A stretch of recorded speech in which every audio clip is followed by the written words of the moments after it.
شارەزایان جەخت لەوە دەکەنەوە کە داعش پروپاگەندەی بەهێز بەکاردەهێنێت بۆ نمایشکردنی هێزەکانیان و کردەوە تیرۆریستیەکانیان بۆ ترساندن و تۆقاندنی خەڵک بە گشتی و ڕاکێشانی زیاتری چەکدار و هەوادارانی تیرۆر لە جیهاندا بە تایبەتی بۆ ئەوروپا و ڕۆژهەڵاتی ناوەڕاست.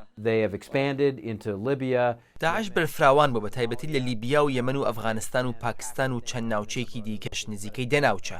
ئەوڕۆکە جیهادیەکان و چەکدارەکان زۆر دەبینین و هەروەها ئاستەکانی زەبر و زەنگ و گروپە ترۆریستەکانمان لە مێژوودا بینی. هەرچەند داعش زۆر شوێنی استراتیژی کۆنتڕۆڵ کردووە، بەڵام داعش لە زوربەی هەرە زۆری ناوچەکانی هەرێمی کوردستان و ڕۆژاوای کوردستان لە سووریا بە هاوکاری بۆردومانە ئاسمانەکانی وڵاتانی هاوپەیمانان شکستی گەوریان هێناوە، بەڵام ڕەنگە خۆرئاوا لە مەترسیدا بێت. وەک چۆن ئەنوەر عەولەقی بەرپرسی پێشووی قاعیدە کە لە یەمەن کوژرا هەڕەشەی لە وڵاتانی خۆرئاوا دەکرد بەوەی کە هەواداران و لایەنگرانیان لە خۆرئاوان و ئاگاداریان دەکاتەوە لە هەر هێرشێکی نەخوازراوە. بەڵام ئێستا هەڕەشەکردنی ئەم دوایانەی داعش جیاوازترە لە پەیامەکانی پێشووتریان. کەسێک بە ناوی جۆن جیهادی دووەمەوە بە توندی هەڕەشە لە ئەوروپا و بەریتانیا و دێڤید کامێرۆن دەکات بە داگیرکردنی وڵاتەکەیان و هەروە دەڵێت بترسن لە خەڵکانێک کە مەرجیان خۆش دەوێت.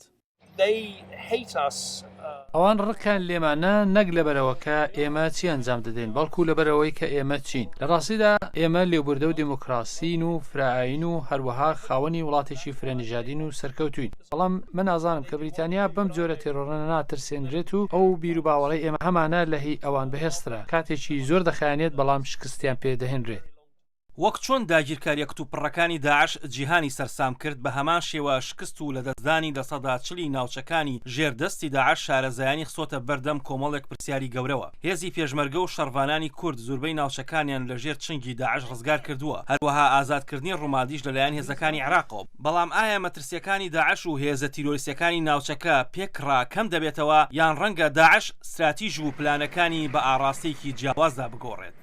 ئاسۆ جەبار، دەنگی ئەمریکا.